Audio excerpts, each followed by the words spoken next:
है। तो जब भी हम फिर मुसीबत में फंसते हैं तो हमारा दिमाग ही हमें किसी सलूशन पर लेके जाता है। विचार करोनते हैं कि इस बंदे से मिल, उससे मिल। फिर वहाँ पे खुदाई मदद आती है, बृहस्पति। वो आपको आके बताता है, यार आपका मित्र, यार दोस्त, कोई भी, अरे यार वो बंदे से मिल ले, वो बंदा बहुत बढ़िया है, इस काम को बहुत बेहतरीन तरीके से करेगा। तो ये किस्मत है। जो दिमाग में विचार करोंदा वो बुध है, राहु है, ठीक है। तो हम जब अपनी दिमागी शक्ति के अनुसार चले, कहने का मतलब है खुदाई मदद तब मिलती है जब आपका बृहस्पति बढ़िया हो। ईश्वर आकर खुद आपको रास्ता दिखाते हैं। उस ब्रह्मांड में ऐसी कठपुतलियां हैं जिसकी डोर वो पकड़ के बैठा है, और जैसे ही आप मुसीबत में फंसते हैं उधर से वो डोर खींचता है और बंदा आपके पास पहुंच जाता है आपको बताने के लिए। और जब हम को कुदरती मदद नहीं मिलती, ईश्वर हमारी कोई सहायता नहीं करते इस दुनियावी सफ़र में, तो हमें राहु मदद देता है हमारी दिमागी शक्ति के द्वारा, बुध मदद देता है हमारी दिमागी शक्ति के द्वारा। तो हम अपना सलूशन खुद खोजते हैं। मैं ये कैसे कह दूं कि किस्मत बड़ी है कि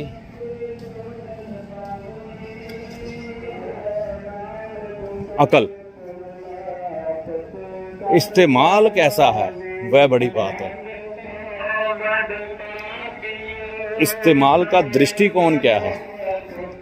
तो इसीलिए अकल में ना, यानी कि बुध में राहु और बृहस्पति दोनों को ज्वाइंट बिठाया गया। एक अकेले के अधीन ये चीज़ें नहीं दी गई।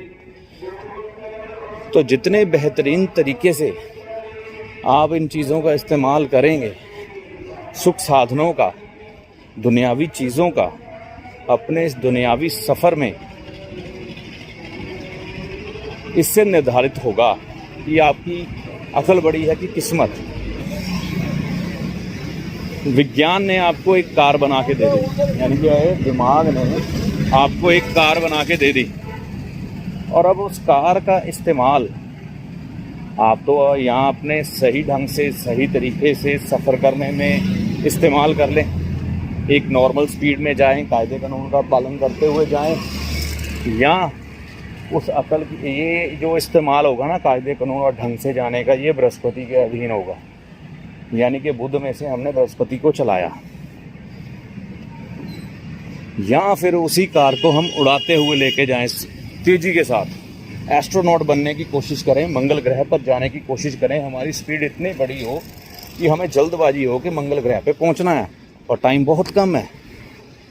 या उस तरीके से अपनी रफ्तार का इस्तेमाल करें जो कि राहु की उपज है। बात को समझ रहे हैं ना आप? मेरी बोर तो नहीं हो रहे? पता नहीं मेरे को, कमेंट करते रहा करो यार। तो किसी की चीज़ का इस्तेमाल करना,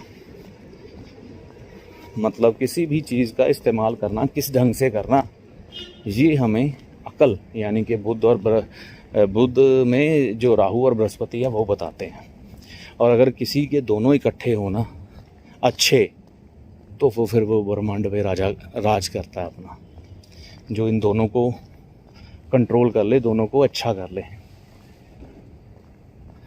तो आज का नतीजा इस चर्चा का क्या निकला कि बृहस्पति और राहु में से, क्षमा कीजिएगा, बुध में से, यानी अकल और किस्मत से बड़ा कौन है, निचोड़ के आ रहा है।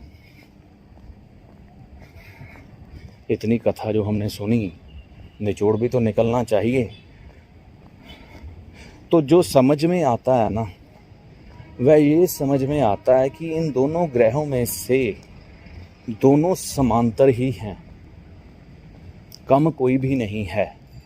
लेकिन जब हम बुद्ध की बारीकी में जाते हैं, यानी कि हमारे दिमाग ने हमें कोई चीज़ प्रोवाइड करवा दी, ठीक है, तो उसका इस्तेमाल किस ढंग से करना है वह बृहस्पति पर निर्भर है।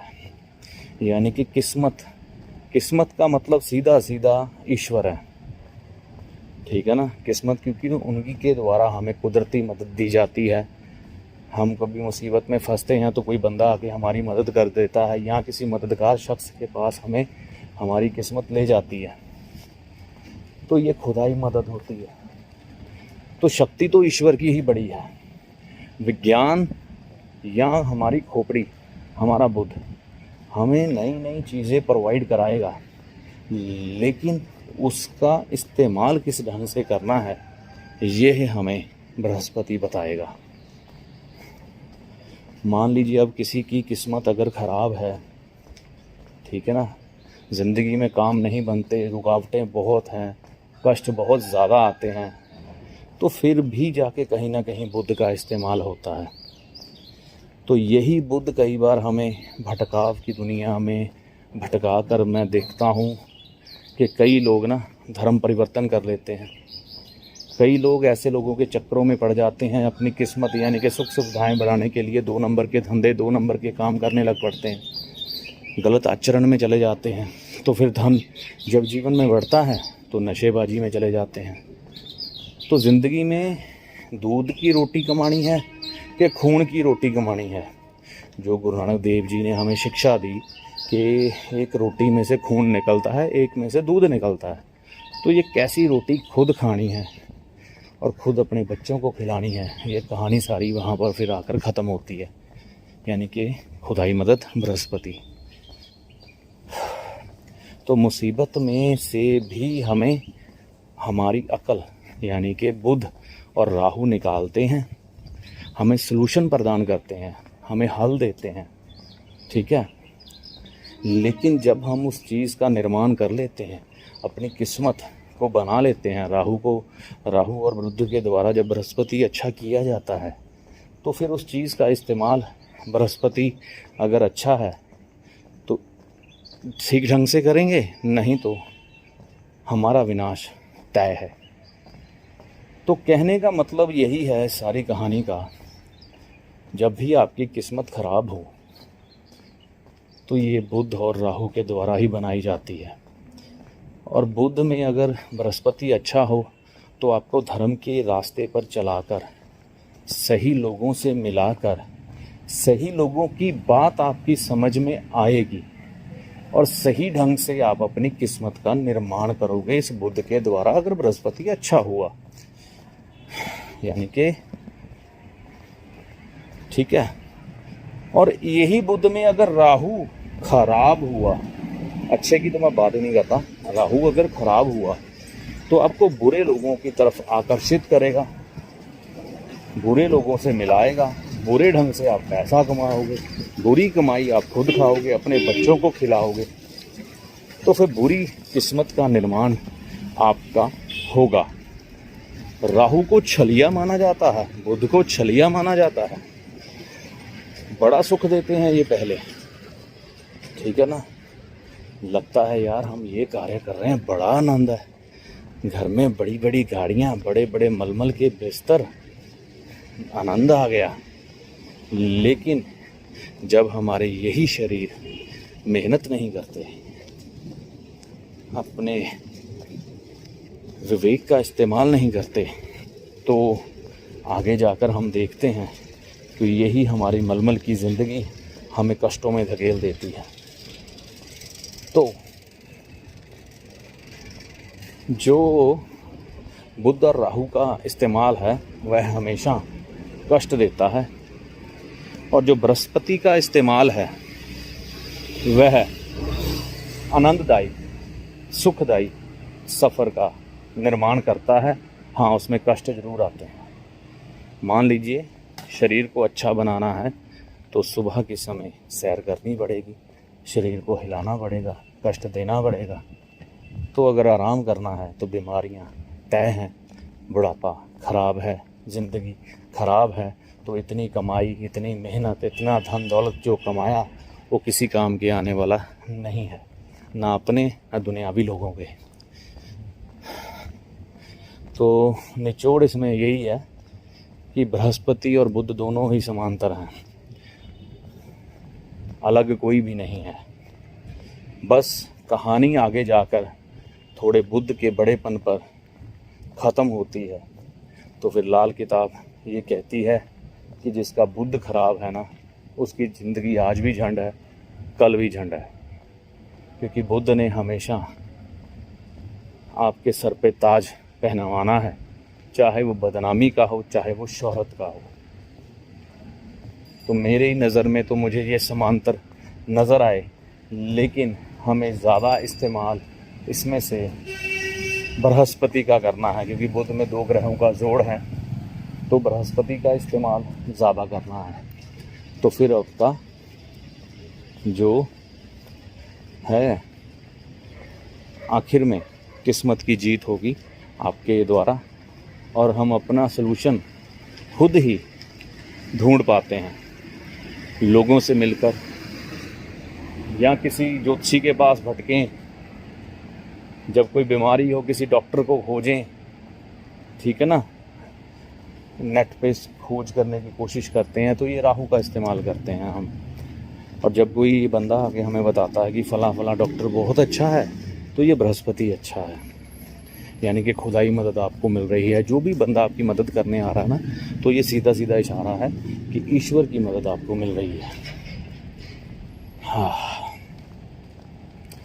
तो मैं तो यही कहूँगा, है दोनों समांतर, पर हमेशा बढ़ाकर बृहस्पति को रखिए, क्योंकि हम उसके ही भेजे हुए बंदे हैं, उसके ही भेजे हुए बच्चे हैं, जिन्होंने अपना ये दुनियावी सफ़र तय करके उसमें ही समा जाना है। तो कई लोगों की ये इच्छा या सोच उत्पन्न होती है कि मोक्ष मिल जाए। कष्ट जब आते हैं ना ज़िंदगी में, तो मन कहता है मोक्ष मिल जाए। मोक्ष कोई नहीं मिलता, ठीक है। ये सृष्टि अनंत है, इसका ना कभी अंत हुआ था ना कभी होगा। ये नष्ट होगी फिर बनेगी, फिर यही क्रम चलेगा, फिर मैं यही YouTube चैनल पे बैठा हूँगा और आप मुझसे सुन रहे होंगे बातें। और ये ज्ञान की गंगा या समय की धारा इसी तरह से हमेशा चलती रहती है, कभी भी थमती नहीं, कभी भी ख़त्म नहीं होती। तो मोक्ष मिलने वाला है नहीं, और ना ही इसको प्राप्त करने की कोशिश करो। सिर्फ अपना दुनियावी सफ़र अच्छा करने की कोशिश करो, ढंग से जीवन जियो, बृहस्पति को जीवन में से नष्ट ना करो।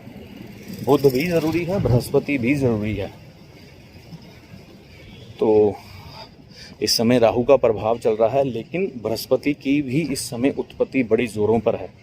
अच्छी चीज़ें उभर कर आगे आ रही हैं और सतयुग का हमें एहसास करवा रही हैं। अगर आपका दृष्टिकोण देखने वाला है तो आप मेरी बातें समझ पाएंगे, ठीक है।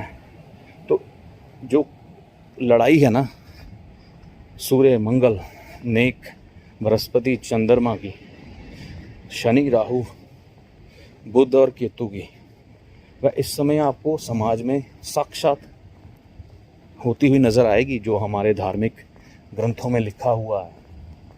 तो सिर्फ आपका दृष्टिकोण वहाँ तक पहुँच पाता है कि नहीं।